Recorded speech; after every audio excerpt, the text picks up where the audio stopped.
കുരിശിൽ നിന്നും സാന്ത്വനമായി ഉരുകിയൊലിക്കും സ്നേഹം, ജീവജലത്തിനുറവയതായി നിറഞ്ഞൊഴുകും സ്നേഹം.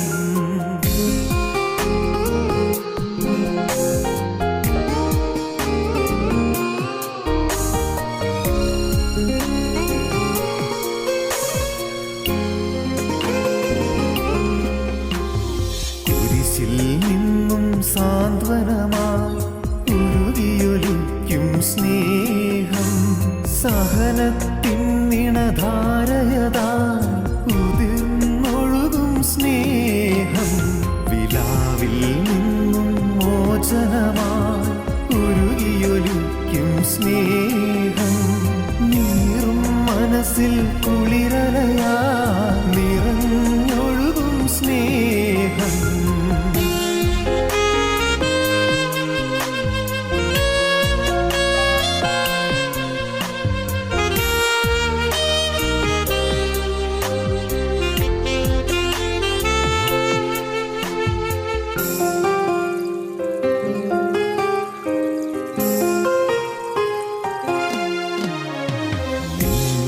വിരലിൻ വേലകളാ ദിവാകര താരകവാനവും, നിൻ മുൻപിൽ നിലയറ്റവയായി മാനവനെ നീ സ്നേഹിച്ചു. നിന്റെ വിരലിൻ വേലകളാ ദിവാകര താരകവാനവും, നിൻ മുൻപിൽ നിലയറ്റവയായി മാനവനെ നീ സ്നേഹിച്ചു. ആഴിയാഴിയെ വിളിക്കുന്നു ഞാനിതാ വന്നിടുന്നു, ആത്മനാഥ നിന്നിൽ ലയിച്ചൊന്നായങ്ങൊഴുകാൻ. ആഴിയാഴിയെ വിളിക്കുന്നു ഞാനിതാ വന്നിടുന്നു, പ്രിയനെ നിനക്കായൊരു കൈത്തിരിയായി വിലാവിൽ നിന്നും മോചനമായി ഉരുകിയൊലിക്കും സ്നേഹം, ജീവജലത്തിനുറവയതാ നിറഞ്ഞൊഴുകും സ്നേഹം.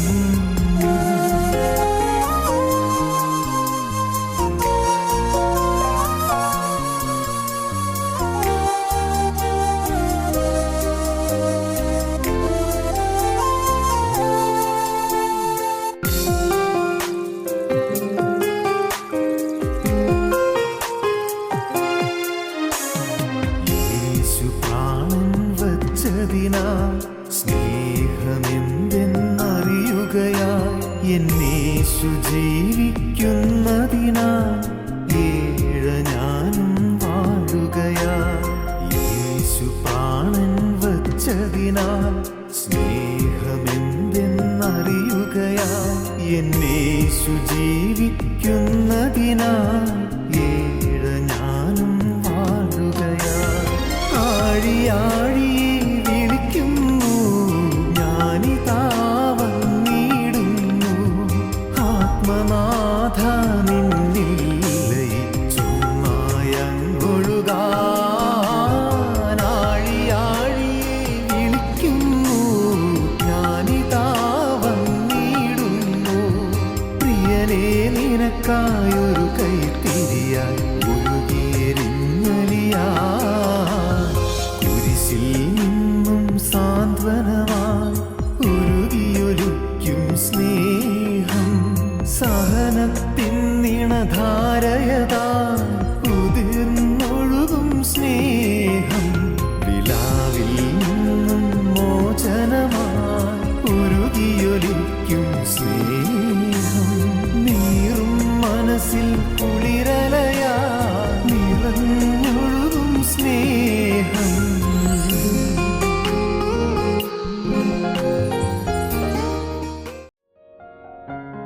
ഞങ്ങളും ക്രൂശിക്കപ്പെട്ട ക്രിസ്തുവിനെ പ്രസംഗിക്കുന്നു. ദൈവ തിരുനാമത്തിന് മഹത്വം ഉണ്ടാകട്ടെ. ഉൽപ്പത്തി പുസ്തകം 25-ാം അധ്യായം 23-ാം വാക്യം, യഹോവ അവളോട് 2 ജാതികൾ നിന്റെ ഗർഭത്തിലുണ്ട്, 2 വംശങ്ങൾ നിൻ്റെ ഉദരത്തിൽ നിന്ന് തന്നെ പിരിയും. ഒരു വംശം മറ്റേ വംശത്തിലും ശക്തിപ്പെടും. മൂത്തവൻ ഇളയവനെ സേവിക്കും എന്ന് അരുളി ചെയ്തു. ഇസ്ഹാക്കിൻ്റെ കുടുംബത്തെക്കുറിച്ചാണ് നാം ചിന്തിച്ചു വന്നത്. അബ്രഹാമിൻ്റെ കുടുംബം അത് ശ്രേഷ്ഠതയുള്ള ഒരു കുടുംബമായിരുന്നു. അബ്രഹാമിൻ്റെ കുടുംബം അതൊരു ഡിസ്റ്റിങ്വിഷ്ഡ് ഹോം ആയിരുന്നു എന്ന് നാം കഴിഞ്ഞ പ്രാവശ്യം ചിന്തിച്ചു. അത് അത്യന്തം ശ്രേഷ്ഠമായൊരു കുടുംബമായിരുന്നു, അത്യന്തം പ്രശസ്തമായൊരു കുടുംബമായിരുന്നു, അത്യന്തം സവിശേഷതയുള്ളൊരു കുടുംബമായിരുന്നു, എ ഡിസ്റ്റിങ്വിഷ്ഡ് ഹോം. പക്ഷേ അബ്രഹാമിൻ്റെ മകനായ ഇസ്ഹാക്കിൻ്റെ കുടുംബം അതൊരു ഡിസപ്പോയിൻറ്റഡ് ഹോമായിരുന്നു. അതൊരു നിരാശമുറ്റിയ ഭവനമായിരുന്നു. അപ്പനായ അബ്രഹാമിൻ്റെ ഭവനം പോലെ നിറവുള്ള ഒരു ഭവനമായിരുന്നില്ല ഇസ്ഹാക്കിൻ്റെ ഭവനം. എന്നും നെടുവീർപ്പും എന്നും അങ്കലാപ്പും അലോസരവും പ്രയാസവും എല്ലാം ഉള്ള ഒരു ഭവനമായിരുന്നു ഇസ്ഹാക്കിൻ്റെ ഭവനം. എന്നാൽ ഡിസപ്പോയിൻറ്റഡ് ആയിരുന്നു എങ്കിൽ പോലും റിബേക്ക, മച്ചിയായിരുന്ന റിബേക്ക, ഇസ്ഹാക്കിൻ്റെ ഭാര്യ റിബേക്ക, അവൾ ഗർഭിണിയായി തീർന്നു. പക്ഷേ തുടർന്ന് ആ ഭവനം ഒരു ഡിവൈഡഡ് ഹോം ആയി തീർന്നു. അത് ഒരു ഭിന്നതയുള്ള ഭവനമായി തീർന്നു. A disappointed home, a divided home. Rebecca ഗർഭിണിയായപ്പോൾ ശിശുക്കൾ തമ്മിൽ അവളുടെ ഉള്ളിൽ തിക്കി. നാം അങ്ങനെയാണ് 22-ാം വാക്യത്തിൽ വായിക്കുന്നത്. ഉൽപ്പത്തി പുസ്തകം 25-ാം അധ്യായം 22-ാം വാക്യത്തിൽ അങ്ങനെയാണ് വായിക്കുന്നത്. ഗർഭപാത്രത്തിൽ വയറിൽ ശിശുക്കൾ തമ്മിൽ തിക്കി. 2 ശിശുക്കളായിരുന്നു, ഇരട്ട കുട്ടികളായിരുന്നു. വയറിൽ ഈ ശിശുക്കൾ തമ്മിൽ തിക്കിയതായി വായിക്കുന്ന തൊട്ട് അതിനോട് ചേർന്ന് റിബേക്ക ദൈവസന്നിധിയിൽ ചെന്ന് പ്രാർത്ഥിക്കുന്നതായി കാണുന്നു. എന്താ പ്രാർത്ഥിക്കുന്നത്? അവൾ പ്രാർത്ഥിക്കുന്നത് ഞാൻ എന്തിന് ജീവിക്കുന്നു എന്നാണ്. ഇങ്ങനെയായാൽ ഞാൻ എന്തിന് ജീവിക്കുന്നു എന്ന് പറഞ്ഞ് യഹോവയോട് ചോദിപ്പാൻ പോയി. വഹിക്കാൻ വയ്യാത്ത പ്രയാസമായിരുന്നു റിബേക്ക അനുഭവിച്ചത്. താങ്ങാൻ വയ്യാത്ത വേദനയായിരുന്നു റിബേക്ക അനുഭവിച്ചത്. ദുസ്സഹമായ ആ വേദനയുടെ പാരമ്യത്തിൽ റിബേക്ക ദൈവസന്നിധിയിൽ പോയിരുന്ന് പ്രാർത്ഥിച്ചു. പക്ഷേ ആ പ്രാർത്ഥന ഒരു ദൈവദാസിയുടെ ഹൃദയത്തിൽ നിന്ന് വരേണ്ടതായ പ്രാർത്ഥനയല്ല. ഞാൻ എന്തിനു ജീവിക്കുന്നു എന്നൊക്കെ പറയുന്നത് ശരിയാണോ? ഒരു ദൈവവൈദ്യയിൽ നിന്ന് വരാൻ പാടില്ല. എനിക്ക് നീ ജീവിക്കണമെന്നില്ല, മരിച്ചാൽ മതി, ഇങ്ങനെയുള്ളതായ വാക്കുകൾ ഒരു ജീവനുള്ള ദൈവത്തിൻ്റെ വിശ്വാസത്തിലും സ്നേഹത്തിലും നിൽക്കുന്ന ഒരു കുടുംബത്തിൽ കേൾക്കാൻ പാടില്ലാത്തതാണ്. നിരാശമുറ്റിയതായ വാക്കുകൾ, ഹൃദയത്തെ പിളർക്കുന്നതായ വാക്കുകൾ. ഇസ്ഹാക്ക് ആ വാക്കുകൾ കേട്ടാൽ എങ്ങനെയായിരിക്കും ഇസ്ഹാക്കിൻ്റെ പ്രതികരണം? ഇസ്ഹാക്കിൻ്റെ ഉള്ളത്തെ എത്രമാത്രം നോവിക്കും? അവളുടെ പുറമേയുള്ള വാക്കുകൾ വന്നില്ലെങ്കിൽ പോലും അവളുടെ മുഖത്തെ ഭാവവും അവളുടെ പെരുമാറ്റവും എല്ലാം വേദന തിങ്ങിയതും നിരാശ പുരണ്ടതുമായതുകൊണ്ട് ഇസ്ഹാക്ക് എത്ര വേദനിച്ചിരിക്കണം. ആ കുടുംബത്തിന് അന്തരീക്ഷമാകെ കലങ്ങിപ്പോയി. ഇത്രയും നാളും മച്ചിയാണെന്നുള്ളതായ പ്രയാസവും വേദനയുമായിരുന്നു. ഇപ്പോൾ ഗർഭിണിയായി കഴിഞ്ഞപ്പോൾ ആ പ്രയാസവും വേദനയും വേറൊരു വിധത്തിൽ പ്രയാസമായി മാറി. ഇപ്പോഴും കുടുംബത്തിൻ്റെ ഡിസപ്പോയിൻമെൻറ്റ് മാറിയില്ല, നിരാശ മാറിയില്ല. എ ഡിസപ്പോയിൻറ്റഡ് ഹോം, നിരാശ മാറിയില്ല. എന്തിനു ജീവിക്കുന്നതാണ് പറയുന്നത്? മരിച്ചാൽ മതിയെന്ന് തോന്നുന്നുവെന്ന്. പ്രിയപ്പെട്ടവരെ, ഏതൊരു സാഹചര്യത്തിലും നിങ്ങൾ ചിന്തിക്കൂ, നിങ്ങളെപ്പോഴും പ്രത്യാശയുള്ളവരായിരിക്കുക. ഒരു ബെറ്റർ ഫ്യൂച്ചർ ഉണ്ട് എന്ന് പ്രത്യാശിക്കുക. അതെന്തുകൊണ്ട് പ്രത്യാശിക്കാൻ സാധിക്കും? പ്രത്യാശിക്കാൻ സാധിക്കും, എൻ്റെ ഹൃദയത്തിൽ യേശു ഉണ്ട് എന്നുള്ള ഉറപ്പുള്ളവൻ എന്നും പ്രത്യാശയായിരിക്കും.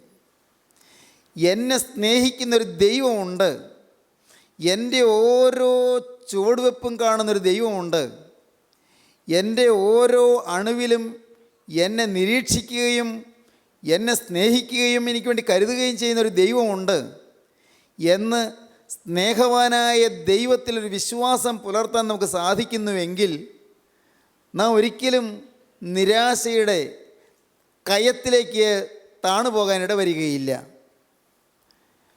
അനേകം ആളുകളും നിരാശപ്പെടുകയാണ്. രോഗം വരുമ്പോൾ നിരാശപ്പെടുന്നവർ, അയ്യോ എനിക്ക് ഭയങ്കരമായി രോഗം വന്നല്ലോ, ഇനി ഞാൻ എന്ത് ചെയ്യും?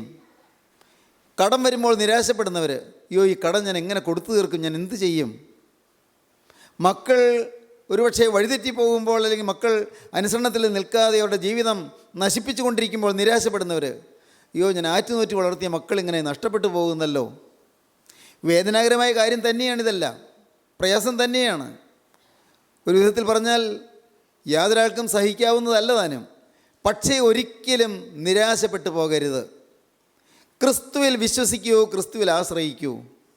കർത്താവായ യേശു ക്രിസ്തുവിനെ നിങ്ങളുടെ നാഥനും കർത്താവുമായി ഹൃദയത്തിൽ സ്വീകരിച്ചുകൊണ്ട് ഈ സാഹചര്യം നന്മയ്ക്കാക്കി മാറ്റിത്തരാൻ എൻ്റെ കർത്താവിന് കഴിയുമെന്ന് നിങ്ങൾ വിശ്വസിക്കൂ. വിശ്വാസത്തിൽ നിങ്ങൾ ഉറയ്ക്കൂ. ഈ സാഹചര്യത്തിൻ്റെ മേലും എൻ്റെ യേശുവിൻ്റെ കരം വന്ന് എൻ്റെ കർത്താവിൻ്റെ അത്ഭുത കൃപ പകർന്ന് യേശുവിൻ്റെ സ്നേഹം അവിടെ നിക്ഷേപിച്ച് എനിക്ക് ഒരു കരേറ്റം തരും. യേശുവിന് അസാധ്യമായിട്ടൊന്നുമില്ല. എൻ്റെ ജീവിതം ഞാൻ യേശുവിന് സമ്പൂർണ്ണമായി നൽകിയിരിക്കുന്നു. എൻ്റെ ജീവിതം, എൻ്റെ കുടുംബം, എൻ്റെ ഭാര്യ, എൻ്റെ മക്കൾ, എൻ്റെ ഭർത്താവ്, എൻ്റെ കുഞ്ഞുങ്ങൾ, എൻ്റെ കുടുംബം, എൻ്റെ സാഹചര്യം എല്ലാം ഞാൻ യേശുവിനെ ഏൽപ്പിച്ചിരിക്കുന്നു. കർത്താവെ, ഇനി എൻ്റെ അല്ല നിൻ്റേത് എന്ന് ഞാൻ സമർപ്പിച്ചിരിക്കുന്നു എന്നുള്ളതായി ഉറപ്പ് നിങ്ങൾക്കുണ്ടെങ്കിൽ, പ്രിയപ്പെട്ടവരെ, നിങ്ങൾ കലങ്ങേണ്ടി വരികയില്ല, നിങ്ങൾ കുലുങ്ങേണ്ടി വരികയില്ല. നിങ്ങളുടെ ജീവിതത്തിൽ ഈ ഉറപ്പ് പ്രാപിക്കുക. ഞാൻ എല്ലാം യേശുവിന് കൊടുത്തോ? എൻ്റെ ഭാവി യേശുവിന് കൊടുത്തുവോ? സമ്പൂർണ്ണമായൊരു സമർപ്പണം ഞാൻ എടുത്തുവോ? എന്നെ തന്നെ പൂർണ്ണമായും യേശുവിനെ ഭരമേൽപ്പിച്ച് കഴിഞ്ഞുവോ? നാം എല്ലാം ഏൽപ്പിച്ചു, സമർപ്പിച്ചു എന്നൊക്കെ പറയും. എല്ലാം ഞാൻ സമർപ്പിച്ചു എന്ന് പറയുന്നതായ ആളുകളുണ്ട്. ഒരു കാലത്ത് ഞാനും അങ്ങനെ പറഞ്ഞിരുന്നു. ഞാനെല്ലാം സമർപ്പിച്ചു. എന്നെയും എനിക്കുള്ള സകലത്തെയും ഞാൻ യേശുവിന് കൊടുത്തിരിക്കുന്നു. എന്നെ മുഴുവനായി ഞാൻ യേശുവിനെ ഫലമേൽപ്പിച്ചിരിക്കുന്നു. ഞാൻ സമ്പൂർണ്ണമായി സമർപ്പിച്ചിരിക്കുന്നു എന്നെല്ലാം ഞാൻ നാവെടുത്ത് പറയുകയും അങ്ങനെ ഞാൻ ആ ഒരു ബോധ്യത്തിൽ കഴിയുകയും ചെയ്തൊരു കാലയളവ് ഉണ്ടായിരുന്നു. ആത്മീയ ജീവിതത്തിലാണ്. മാനസാന്തരപ്പെട്ടതിന് ശേഷമുള്ള ജീവിതമാണ് ഞാൻ ഈ പറയുന്നത്. എല്ലാം സമർപ്പിച്ചു എന്ന് ഞാൻ ധരിച്ചിരുന്നൊരു കാലം ഉണ്ടായിരുന്നു. ഇന്നാണ് ഓരോ ദിവസം ചെല്ലുന്തോറും ഇല്ല, സമർപ്പണം ശരിയായിട്ടില്ല, ഇല്ല, ഇനിയും സമർപ്പിക്കാനുണ്ട്, ഇനിയും ചിലതെല്ലാം ഇനിയും വിട്ടുകൊടുക്കാനുണ്ട്. ഇപ്പോഴാണ് കൂടുതൽ മനസ്സിലായി വരുന്നത്, എൻ്റെ കർത്താവെ, ഞാൻ എൻ്റെ സ്വയത്തെ സമർപ്പിച്ചിട്ടില്ല, എൻ്റെ ലോകത്തുള്ളതായ ആസക്തിയെ സമർപ്പിച്ചിട്ടില്ല, ലോകത്തിലുള്ളതായ എൻ്റെ താല്പര്യങ്ങളെ ഞാൻ മുഴുവനായി വിട്ട് കളഞ്ഞിട്ടില്ല. കർത്താവെ, ഞാൻ ആത്മീയനാണ് എന്ന് ഞാൻ ഭാവിക്കുമ്പോൾ പോലും ഞാൻ പൂർണ്ണമായൊരു ആത്മീയനായി തീർന്നിട്ടില്ല എന്നുള്ളതായ പരമസത്യം എനിക്ക് കൂടുതൽ മനസ്സിലായി വരികയാണ്. പ്രിയപ്പെട്ടവരെ, മുഴുവനായി യേശുവിന് കൊടുത്തെങ്കിൽ പിന്നെ വറിയില്ല, പിന്നെ അവിടെ ആകുലമില്ല, പിന്നെ അവിടെ ആശങ്കയില്ല, പിന്നെ അവിടെ ആവലാതിയില്ല. എല്ലാം യേശുവിൻ്റെ ഫലമേൽപ്പിച്ചു കഴിഞ്ഞു. സർവ്വവല്ലഭൻ്റെ കയ്യിലേക്ക് കൊടുത്തു കഴിഞ്ഞു. എൻ്റെ ശരീരം ഞാൻ കൊടുത്തു കഴിഞ്ഞു. ഈ ശരീരത്തിൻ്റെ ആരോഗ്യത്തെക്കുറിച്ച് ഞാൻ ഇനി ഭാരപ്പെടേണ്ട ആവശ്യമില്ല. ഈ ധാരണ നമുക്ക് വരും, ഈ ബോധ്യം നമുക്ക് വരും. എൻ്റെ ഭാവി ഞാൻ ഏൽപ്പിച്ചു കഴിഞ്ഞു. എൻ്റെ മക്കളെക്കുറിച്ച് ഞാൻ ആവലാതിപ്പെടേണ്ടി വരികയില്ല. എന്നെ ഞാൻ യേശുവിന് കൊടുത്തു കഴിഞ്ഞാൽ എൻ്റെ കാര്യം യേശു ഏറ്റെടുത്തു കഴിഞ്ഞാൽ ഞാനും എൻ്റെ കുടുംബവും എൻ്റെ മക്കളും എൻ്റെ ഭാവിയും എല്ലാം യേശു ഏറ്റെടുത്ത് യേശു ഏറ്റവും മനോഹരമാക്കി തീർക്കും, സംശയമില്ല. കാരണം യേശു ഒന്നും വിട്ടുകളയുകയില്ല, ഒന്നും മറന്നു പോവുകയില്ല. എല്ലാം നന്നായി ചെയ്യുന്നവനാണ് യേശു ക്രിസ്തു. അവൻ സകലവും നന്നായി ചെയ്യും, നന്നായി ചെയ്തു. സഹോദരങ്ങളെ, നിങ്ങൾ ചിന്തിക്കൂ. നിങ്ങൾക്ക് നിരാശ വരുന്നുണ്ടോ ഏതെങ്കിലും കാര്യങ്ങളിൽ? നിങ്ങളുടെ ആത്മീയ ജീവിതത്തെക്കുറിച്ച് തന്നെ നിരാശ വരുന്നുണ്ടോ? ആത്മീയ ജീവിതത്തെക്കുറിച്ച് നിരാശ, അയ്യോ ഞാൻ എഴുന്നേൽക്കുന്നില്ല, എനിക്കൊന്ന് ജയം കിട്ടുന്നില്ല, എൻ്റെ കോപം മാറുന്നില്ല, എൻ്റെ ശാഠ്യ സ്വഭാവം മാറുന്നില്ല, എൻ്റെ ആത്മീയമായ തീഷ്ണത കുറഞ്ഞു പോകുന്നു, എനിക്ക് ഈ കർത്താവിന് വേണ്ടത്ര പ്രയോജനപ്പെടാൻ പറ്റുന്നില്ല, എൻ്റെ സ്വഭാവത്തിൽ നിന്ന് ചില മാലിന്യങ്ങൾ ഇടയ്ക്കിടയ്ക്ക് കയറി വരുന്നു, എൻ്റെ ചിന്തകളെ അടക്കാൻ സാധിക്കുന്നില്ല, ചിന്തകളുടെ മേലും വികാരങ്ങളുടെ മേലും എനിക്ക് നിയന്ത്രണം കിട്ടുന്നില്ല. ഇങ്ങനെ പല ആശങ്കകൾ നിങ്ങളെ അലട്ടിക്കൊണ്ടിരിക്കുന്നുണ്ടോ?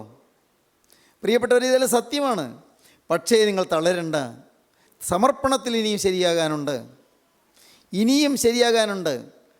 സമർപ്പണം യഥാർത്ഥമായ അനുഭവമായി മാറുമ്പോൾ സകലവും യേശു ഏറ്റെടുക്കും. യേശുക്രിസ്തുവിൻ്റെ കരങ്ങളിലെടുത്താൽ എല്ലാം പൊന്നാകും. ദൈവത്തിന് സ്തോത്രം. എല്ലാം മനോഹരമാകും. അതെന്തൊരു ഭാഗ്യമാണല്ലേ യേശു എല്ലാം ഏറ്റെടുക്കുന്ന ജീവിതം. പകലും രാവും യേശു ഏറ്റെടുക്കുന്നു. ആയുസ് യേശു ഏറ്റെടുക്കുന്നു, ആരോഗ്യം യേശു ഏറ്റെടുക്കുന്നു, നമ്മുടെ കുടുംബം യേശു ഏറ്റെടുക്കുന്നു, നമ്മുടെ വരുമാനം യേശു ഏറ്റെടുക്കുന്നു, നമ്മുടെ തൊഴിൽ യേശു ഏറ്റെടുക്കുന്നു, നമ്മുടെ ആഹാരം യേശു ഏറ്റെടുക്കുന്നു. എൻ്റെ ദൈവമേ, എന്തെല്ലാം എല്ലാം ഏറ്റെടുക്കുന്ന ക്രിസ്തുവിൻ്റെ കരങ്ങളിലേക്ക് നാം അങ്ങോട്ട് കൊടുക്കുന്നു. നാം എല്ലാം പാടും, എന്നെ തന്നെ സന്നിധിയിൽ കാഴ്ചയണപ്പാനും നാഥ. നാം ഇല്ലേ പാടില്ലേ? പാടാൻ നമുക്കറിയാം. നാം പാടും, നാം പ്രാർത്ഥിക്കും. നമുക്കൊന്ന് പാടി നോക്കാം. എന്നെ തന്നെ സന്നിധിയിൽ കാഴ്ചയണപ്പാനും നാഥ, എന്നെ നിനക്കു സുഗന്ധമായി അർപ്പിപ്പാനും കൃപ ചെയ്യുക. എന്നെ നിനക്കു സുഗന്ധമായി അർപ്പിപ്പാനും കൃപ ചെയ്യുക. മനസ്സുകളാ എന്നോട് തിരുമുൽ കാഴ്ചകളെ താരസുരാശ്വാസപ്രദനേ അൻപോടു കൈക്കൊണ്ടിടണമേ. താരസുരാശ്വാസപ്രദനേ അൻപോടു കൈക്കൊണ്ടിടണമേ. ഞാനിതെല്ലാം പാടാറുണ്ട്, തനിയിരിക്കുമ്പോഴും പാടാറുണ്ട്. എനിക്കിതെല്ലാം പാടുന്ന ഇഷ്ടവുമാണ്. കാരണം അത് ഹൃദയത്തിൻ്റെ ആഴത്തിൽ തനിയെ ഇരുന്ന് ഇങ്ങനെ പാടിക്കൊണ്ടിരിക്കുമ്പോൾ ഒരു സുഖമുണ്ട്, ശരിയാണ്. പക്ഷേ ഞാൻ ചിന്തിച്ചു, ഈ ആത്മശരീര മനസ്സുകളാം എന്നോട് തിരുമുൽ കാഴ്ചകൾ ഇതെല്ലാം ഞാൻ കൊടുത്തോ? മുഴുവൻ കൊടുത്തില്ലല്ലോ. ഇന്നും ഏതെങ്കിലും കാര്യത്തിൽ ഒരു പ്രയാസം വരുമ്പോൾ എൻ്റെ ഹൃദയത്തിൽ നോവ് തട്ടുന്നു എന്ന് പറഞ്ഞാൽ അവിടെ പച്ചയാണ്. എൻ്റെ ഹൃദയത്തിൽ നൊമ്പരം തട്ടുന്നു, അപ്പോൾ മുഴുവൻ ഏൽപ്പിച്ച് കൊടുത്തിട്ടില്ല. എൻ്റെ ജീവിതത്തിൽ ചില കാര്യങ്ങളിൽ മനസ്സ് ഭാരപ്പെടുന്നു, അപ്പോൾ ആ ഭാഗം കർത്താവിനെ ഏൽപ്പിച്ചിട്ടില്ല. മരിച്ചു കിടക്കുന്ന മനുഷ്യന് ഏതെങ്കിലും ഭാരം വരുമോ? മരിച്ചു കിടക്കുന്ന മനുഷ്യന് മരണപ്പെട്ട് കഴിഞ്ഞ് മരിച്ചു കിടക്കുകയാണ്. ഡെഡ് ബോഡിയിലേക്ക് കുത്തിയാൽ അയ്യോ വേദനിക്കുന്നു? വേദനിക്കുന്നില്ലല്ലോ. ഡെഡ് ബോഡിയിലേക്ക് അടിച്ചാൽ വേദനിക്കുമോ? ഇല്ലല്ലോ. ഡെഡ് ബോഡി നഗ്നമായി കിടക്കുകയാണോ? നാണം തോന്നുന്നില്ലല്ലോ. മരിച്ചു കഴിഞ്ഞു എന്നതുപോലെ നമ്മുടെ ആന്തരിക മനുഷ്യൻ, നമ്മുടെ ലോകം, നമ്മുടെ ലോകമയത്വം, വേൾഡ്ലിനെസ്, നമ്മുടെ ജഡമയത്വം, നമ്മുടെ പഴയ മനുഷ്യൻ, നമ്മുടെ സ്വയം, നമ്മുടെ സെൽഫ്, നമ്മുടെ ഇഗോ, ഇതെല്ലാം അങ്ങ് മരിച്ചു എന്നുള്ള ഉറപ്പ് നമുക്ക് വരണം. പ്രിയപ്പെട്ടവരെ, അതിലേക്കുള്ള പാതയിലായോ നിങ്ങൾ? ഞാൻ പറയുന്നത് നിങ്ങൾ തികഞ്ഞവരായി എന്നല്ല, തികഞ്ഞവരായി തീർന്നു എന്നല്ല, പക്ഷേ ആ പാതയിലായോ? ഞാൻ ആ പാതയിലായിരിക്കുകയാണ്. ഞാൻ ദിവസം പ്രതി എൻ്റെ ജഡത്തെ അതിൻ്റെ രാഗമോഹങ്ങളോടെ ക്രൂശിച്ചു കൊണ്ടിരിക്കുകയാണ്. ദിവസം പ്രതി എൻ്റെ ലോകത്തെ ഞാൻ ക്രൂശിച്ചു കൊണ്ടിരിക്കുകയാണ്. ദിവസം പ്രതി ഞാൻ രക്ഷയുടെ ഈ യഥാർത്ഥമായ ആനന്ദാനുഭൂതിയിലൂടെ എൻ്റെ ജീവിതം നയിച്ചു കൊണ്ടിരിക്കുകയാണ്. ക്രിസ്തു എൻ്റെ കാര്യം ഏറ്റെടുത്ത് നടത്തിക്കൊണ്ടിരിക്കുകയാണ്. ഈ ഉറപ്പ് നിങ്ങൾ കിട്ടിയോ? ഇല്ലെങ്കിൽ പ്രിയപ്പെട്ടവരെ, നിങ്ങളുടെ ജീവിതം, ക്രിസ്തീയ ജീവിതം പരാജയമായിരിക്കും. ഈ ലോകം മായയാണെന്ന് നാം പറയുമ്പോൾ തന്നെ ഈ മായയായ ലോകത്ത് നമ്മുടെ ജീവിതത്തിൽ എന്തെല്ലാം പച്ചയായിട്ടുണ്ട് എന്ന് കണ്ടെത്തി അതെല്ലാം മരിപ്പിക്കാനായി നാം ക്രിസ്തുവിൻ്റെ ബലിവേദിയിലേക്ക് വെച്ചു കൊടുക്കുകയാണ് വേണ്ടത്, ക്രൂശൻ ചൂട്ടിലേക്ക് അർപ്പിക്കുകയാണ് വേണ്ടത്. അങ്ങനെ നാം നമ്മുടെ ജീവിതം സമർപ്പിക്കുമ്പോഴാണ് നമ്മുടെ ജീവിതത്തിൽ പടിപടിയായിട്ട് നമ്മുടെ പോരായ്മകൾ കർത്താവ് കാണിച്ചു തരുന്നതും പടിപടിയായി നമ്മെ വളർച്ചയിലേക്ക് നയിച്ചു കൊണ്ടുപോകുന്നതും.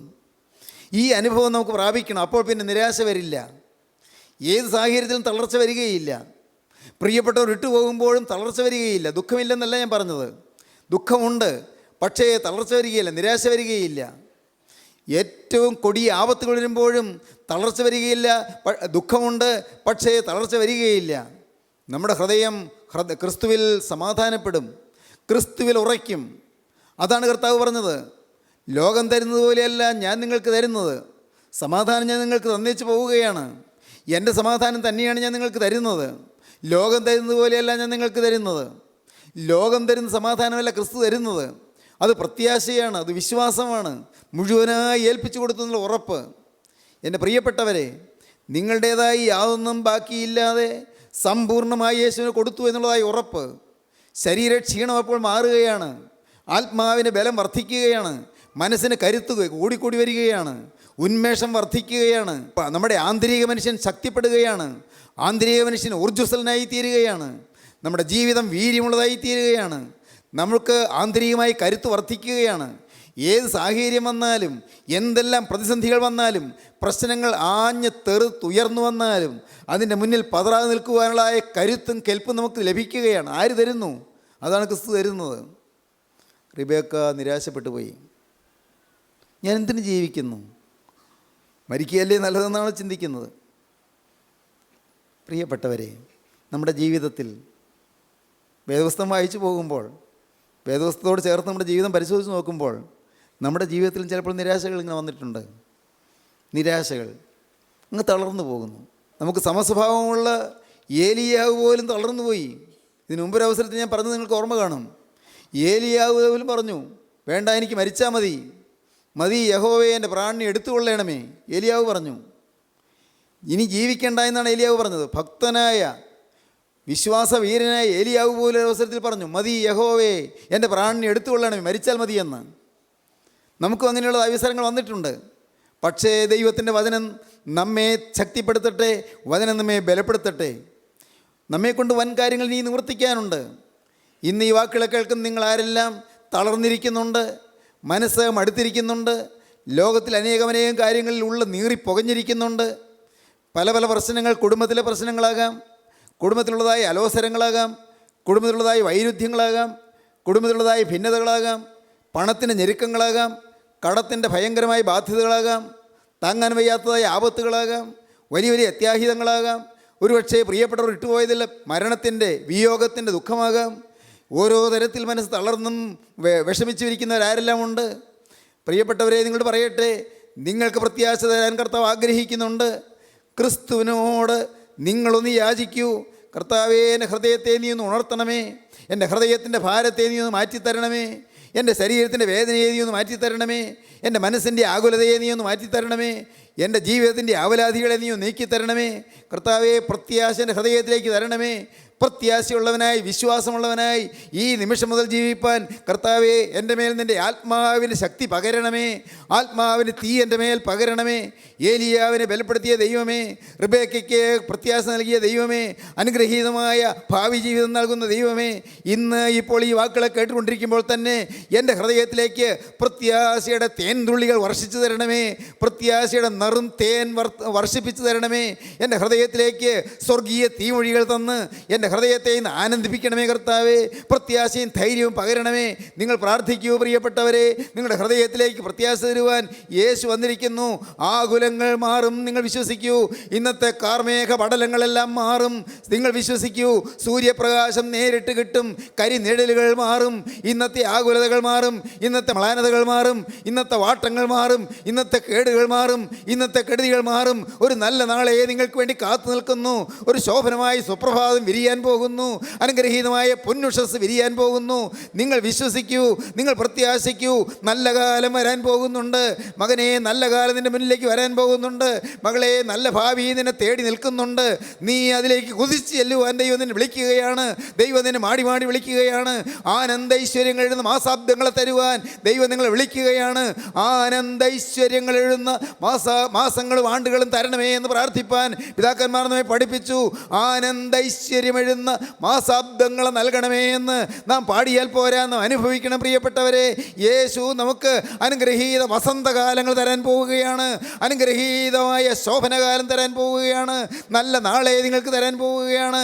ഈ നല്ല നാളെയിലേക്ക് യേശു നിങ്ങളെ കരം പിടിച്ച് നടത്താമെന്നാണ് പറയുന്നത്.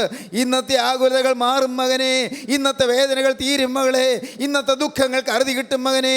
നിന്റെ ജീവിതത്തിലേക്ക് പുതിയ നല്ല കാലങ്ങൾ വന്ന് നിന്നെ ഐശ്വര്യമായി അനുഗ്രഹിക്കുമെന്ന് കർത്താവ് ഉറപ്പു തരികയാണ്. റിബേക്ക കരഞ്ഞു, ഞാൻ എന്തിന് ജീവിക്കുന്നു? അവൾ പക്ഷേ ഒരു ഗുണം ചെയ്തു. ഇങ്ങനെ ഈ നിരാശ വന്നപ്പോഴും അവൾ ദൈവത്തോട് ചോദിപ്പാൻ പോയി. അത് നല്ല ലക്ഷണമാണ്. ദൈവത്തോട് ചോദിപ്പാൻ പോയി.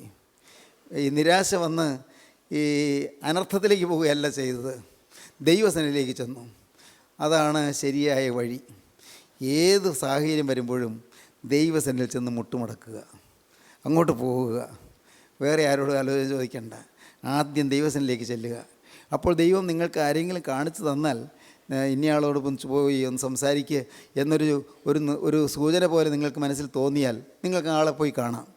ആദ്യം ദൈവത്തിന് വിട്ടുമടക്കുക. ദൈവത്തിന് സ്തോത്രം. മോശയുടെ ജീവിതത്തിൽ ഇത് നാം കാണുന്നുണ്ട്. മോശയുടെ സഹോദരിയായ മിരിയാമും മോശയുടെ ജ്യേഷ്ഠനായ അഹരോനും മോശയ്ക്കെതിരായി പിറുപിറുത്ത് മത്സരിച്ചപ്പോൾ മോശ എന്താ ചെയ്തെന്നറിയാമോ? മോശ പാളയത്തിനകത്തേക്ക് കയറി, കൂടാരത്തിനുള്ളിലേക്ക് കയറി മുട്ടുമടക്കി മോശ പ്രാർത്ഥിച്ചു. ജനം മത്സരിച്ചപ്പോൾ മോശ ചെയ്തെന്താണെന്നറിയാമോ? അയ്യോ ഞങ്ങൾ എന്ത് തിന്നും എന്ന് പറഞ്ഞ് പിറുപിറുത്തപ്പോൾ മോശ കൂടാരത്തിനകത്ത് കയറി മുട്ടുമടക്കി. ആരോട് സംസാരിക്കാതെ, മോശ അതിന് പ്രതിവാദം പറയാതെ, ആ പറയുന്ന വാക്കുകൾക്ക് മറുപടി പറയാതെ മോശ മുട്ടുമടക്കി. നിങ്ങൾ കേൾക്കൂ, നിങ്ങളുടെ ജീവിതത്തിൽ ഇന്ന് നിങ്ങൾക്കൊരു പുതിയ അനുഭവമായി തീരട്ടെ. നിങ്ങൾ പ്രാർത്ഥിക്കാൻ തുടങ്ങൂ. റിബേക്ക യഹോവയോട് ചോദിപ്പാൻ പോയി, നിങ്ങൾ പ്രാർത്ഥിപ്പാൻ ചെല്ലൂ. നിങ്ങൾ പ്രാർത്ഥിപ്പാൻ ദൈവ സന്നിധിയിലേക്ക് ചെല്ലൂ, കർത്താവിൻ്റെ പാദപീഠത്തിലേക്ക് ചെല്ലൂ. To be at the sweet feet of Jesus. യേശുവിൻ്റെ മധുരമായ പാദത്തിങ്കൽ ചെന്ന് ആശ്രയിക്കൂ. Be at the sweet feet of Jesus. യേശുവിൻ്റെ ശോഭനമായ പാദത്തിൽ നിങ്ങൾ ആശ്രയിച്ച് കിടക്കൂ. അവിടെ ചെന്ന് കെട്ടിപ്പിടിക്കൂ. കർത്താവിൻ്റെ പാദത്തിൽ വീണ് കിടന്നുകൊണ്ട് നിങ്ങൾ കരഞ്ഞുകൊള്ളൂ, നിങ്ങൾ പ്രാർത്ഥിച്ചുകൊള്ളൂ. കർത്താവേ, എൻ്റെ മനസ്സ് അഴന്നിരിക്കുന്നു, എൻ്റെ മനസ്സ് അഴലാർന്നിരിക്കുന്നു, എൻ്റെ ഹൃദയം ദുഃഖിതമായിരിക്കുന്നു, എനിക്ക് മുന്നോട്ടൊരു ഗതി കിട്ടുന്നില്ല, ഞാൻ വശം കെട്ടിരിക്കുന്നു, വഴിയെല്ലാം തടഞ്ഞു കിടക്കുന്നു. കർത്താവേ, മുന്നേറ്റമെല്ലാം നഷ്ടപ്പെട്ട് കിടക്കുന്നു, തൊടുന്നത് വിനയായിത്തീരുന്നു. ഒരിടത്തൊരു കരയേറ്റം കിട്ടുന്നില്ല, ഒരിടത്തും ജയം കിട്ടുന്നില്ല. എൻ്റെ ദൈവമേ, ഞാൻ എന്തു ചെയ്യും? നിങ്ങൾ ആവശ്യഭാരത്തോടെ യേശുക്രിസ്തുവിൻ്റെ പാദപീഠത്തിൽ ചെന്ന് നിങ്ങൾ പ്രാർത്ഥിക്കൂ. യുറേക്ക ദൈവത്തോട് ചോദിപ്പാൻ പോയി, നിങ്ങൾ പ്രാർത്ഥിക്കുന്നവരായി തീരൂ. ഹൃദയം സമർപ്പിക്കൂ, ഹൃദയം ദൈവത്തിൽ ഏൽപ്പിക്കൂ, ദൈവത്തോട് പ്രാർത്ഥിക്കൂ. കർത്താവ് നിങ്ങൾക്ക് മറുപടി തരും. നമുക്ക് പ്രാർത്ഥിക്കാം. കരുണയുള്ള കർത്താവേ, ഈ നല്ല സമയത്തിനായി ഞങ്ങൾ നിന്നെ സ്തുതിക്കുന്നു. സ്നേഹം നിറഞ്ഞ അവിടുത്തെ സാന്നിധ്യത്തിനായി ഞങ്ങൾ നിന്നെ സ്തുതിക്കുന്നു. അവിടുത്തെ തിരുവചനത്താൽ ഞങ്ങളെ തഴുകുന്നതിനായി ഞങ്ങൾ നിന്നെ സ്തുതിക്കുന്നു. വചനം കേട്ട് എല്ലാവരെയും അനുഗ്രഹിക്കണമേ. എൻ്റെ കർത്താവേ, നിരാശ കൊണ്ടിരിക്കുന്നവർക്ക് പ്രത്യാശയും വിശ്വാസവും വർദ്ധിപ്പിച്ചു കൊടുക്കണമേ. യേശുവുള്ളതായി ആശ്രയം നൽകണമേ. എല്ലാവരെയും കുരിശിലെ സ്നേഹത്തിലേക്ക് ആനയിക്കണമേ. തിരുനാമം മഹത്വപ്പെടുത്തണമേ. യേശുവിൻ നാമത്തിൽ തന്നെ. ആമീൻ.